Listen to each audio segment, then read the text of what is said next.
Well, good afternoon, West Ham fans. Let's take some time aside to talk about the Academy.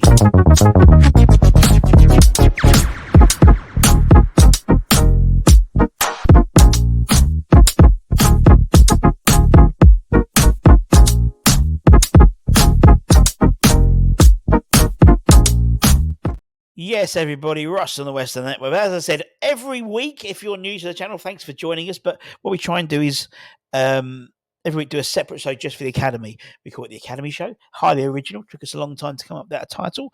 But the idea is taking some dedicated time away to just concentrate on the Academy. And we've seen, particularly from yesterday, the effect the Academy can have with the first team. So the idea is to, sort of, what's the word?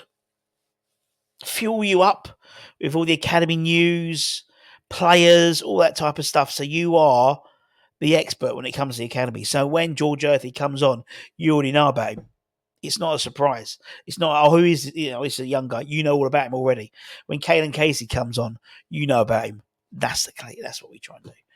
And what we try and do is do it in sort of several ways. We start with any news that's happened directly with the Academy this week, and then we talk about any of the players out on loan. Now, there was only one player of the Academy out on loan, and I covered that in Hammer's headlines in terms of Christian Hegge's last game this season with Den Bosch. He'll be coming back to the Rush Green in the summer for pre-season training. And then we talk about the players, the games that have happened in the last week or so with the Academy.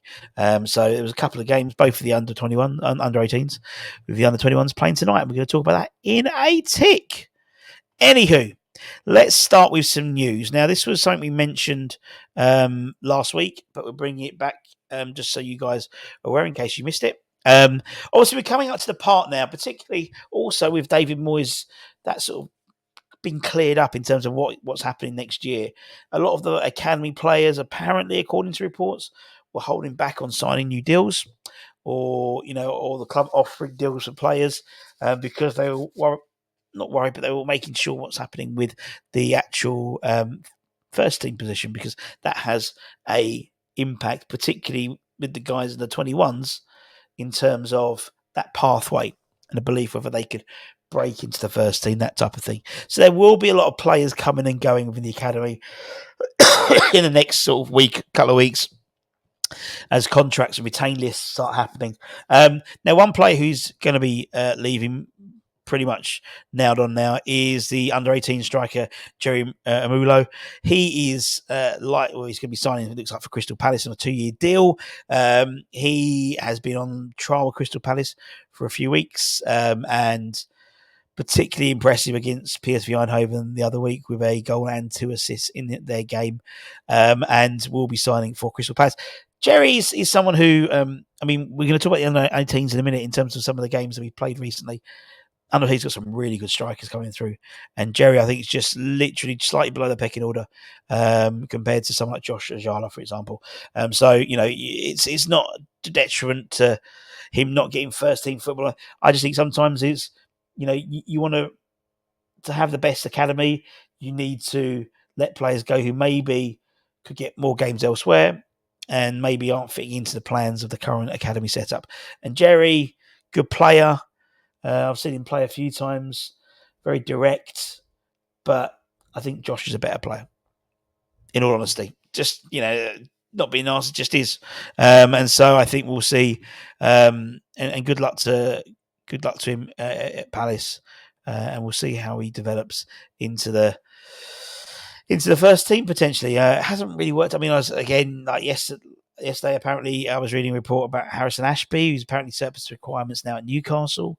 And so we might do another list, maybe this week or next week, in terms of those players who have left, the youth players. And we haven't really had much of a bad hit rate when players have left, particularly high-profile sort of youth team players who have left in terms of their progression currently into the sort of, Premier League setup, for example. Let's talk about some awards. Shall we? George EARTHY. Good old George picked up the Young Hammer of the Year award. Congratulations to him off the back of quite an impressive cameo role yesterday.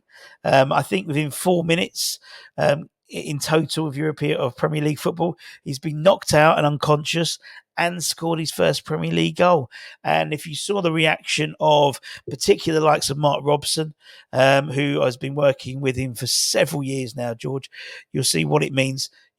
Hornchurch boy or Brentford boys, around these parts. Season ticket holder. And if there's ever a reason why we have the academy, George is it, I think, at the moment. And particularly also Caelan Casey getting his Premier League debut as well, which was pretty impressive. And this pitch has been doing the rounds. But from under sixes to the Premier League, and he was still tall, wasn't he? And he was still short. It just showed, as you said, from under six all the way up to the Premier League, and that doesn't happen very often. And then we had two of them on the pitch yesterday. So, when people talk about the academy and it's a joke and there you go. There you go. And by all accounts, Julian Lopetegui, as a manager, as a head coach, as a leader, he's always, because someone is of a certain age doesn't mean they're not good enough to play. Caelan, I don't think he'll get as much game time as George will. That's just my opinion. Caelan's a good player. He's very reliable. He'd be a good for me, a good backup option next season. He'll be a good one to play for cup games and things like that. Whether he's got it to push that envelope and get into the Premier League sort of first team, I don't know.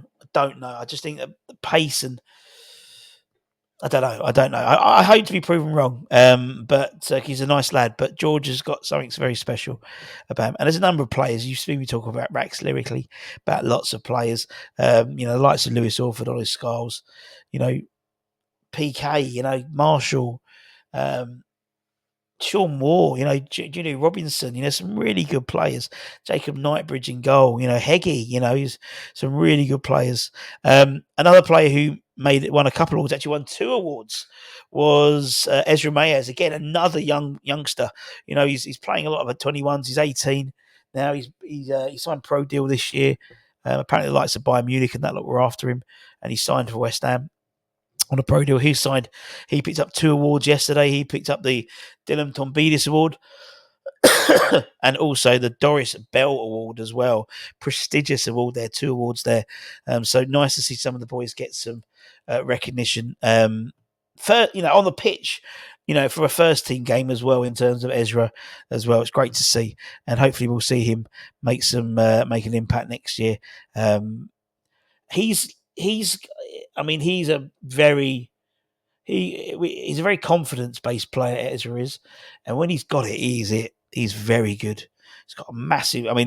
His afro goes massive. He's brilliant. He's a really, really good player. Elsewhere, who else should we talk about? Let's talk about the under 21s, shall we? The under 21s. They finished their domestic season a couple of weeks ago. They played Blackburn. Was it last Friday? Yeah, I was there. Off the park, honestly, they were. You couldn't even tell Blackburn were playing. They were on another level, and they welcomed back the likes of Gideon Kadoa, Kean Forsome from the loan spells. Obviously, Callum Marshall's back in the side, so it was great to see. And George scored a goal almost identical to the goal he scored yesterday in terms of that late run into the box. Sort of that 6-yard box. Did exactly the same thing on last Friday, which was great to see. A couple of goals, I think, from Callum Marshall last week as well. One really good one from outside the box. But they play Sunderland tonight, 7 p.m. kickoff in the PL2 playoff quarterfinal. So basically, they finished the league, and then they end up having this little playoff thing. So although we finished second, I think last year we got knocked out of the quarterfinals, I think, as well. Hopefully that won't happen this time. We've had 4 defeats from 20 games this season to finish second in the regular table. And Sunderland finished 7th in their table.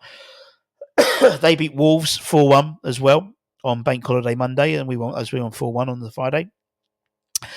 We met in the second match of the season, I think, at Rush Green, where we won 2-0, goals from Callum Marshall and Louise Zhao as well, who's he's injured at the moment. I think he was out for the rest of the season, if I'm led to be believed. And whether we see him in a West Ham shirt again, I don't know, to be honest. But keep an eye on them. We'll give you a full rundown tomorrow of how that got on. So hopefully we can book a place in the semi-finals of the PL2. I don't know what it's called. It's all playoffs. Yeah, it's not really a bit weird, isn't it? Elsewhere, let's talk about the under-18s. The under-18s had 2 games this week. This week just gone. They kicked off with a very impressive, comprehensive 4-1. All we do seem to win 4-1 in the academy. Away victory to Crystal Palace on Tuesday. That secured our second place in the under-18s PL2 South Division. Josh Ajala, hat-trick hero. Superb hat-trick.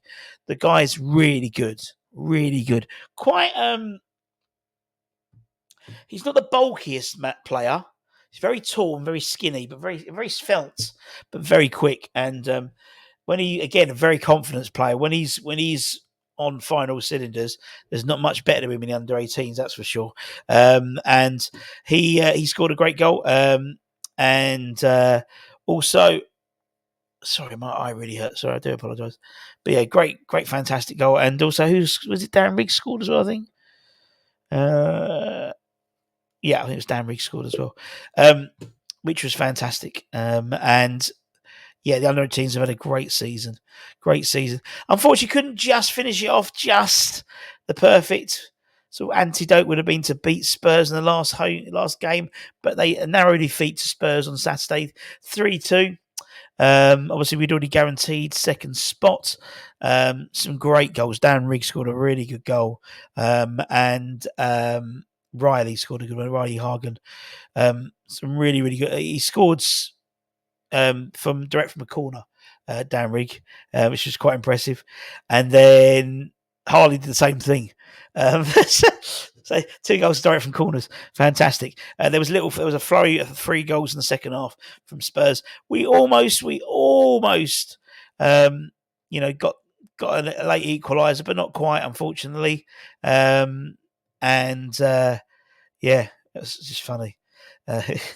Josh Briggs almost scored in the last minute, like in stoppage time, which should have been incredible finish, but we couldn't find that third. And obviously, that's the final outing of the season. The Under-18s League finished as such. That's better. No, this one. No, why is it not working? Let me do. It doesn't matter. We finished second. Just do it. What an idiot! I forgot to actually. There we go. Perfect. Finished second after 24 games, 18 wins, with 49 points and a goal difference of 24. So that was not too shabby, Alonso, for them. But anyway, and that's it. That's your Academy show. As I said, we'll bring you any updates each week in terms of players let go, in terms of the players being retained. All that type of stuff's going to be happening soon. And until next time, take care, stay safe, stay warm, stay humble, keep the faith, and I'll see you guys soon. Much love.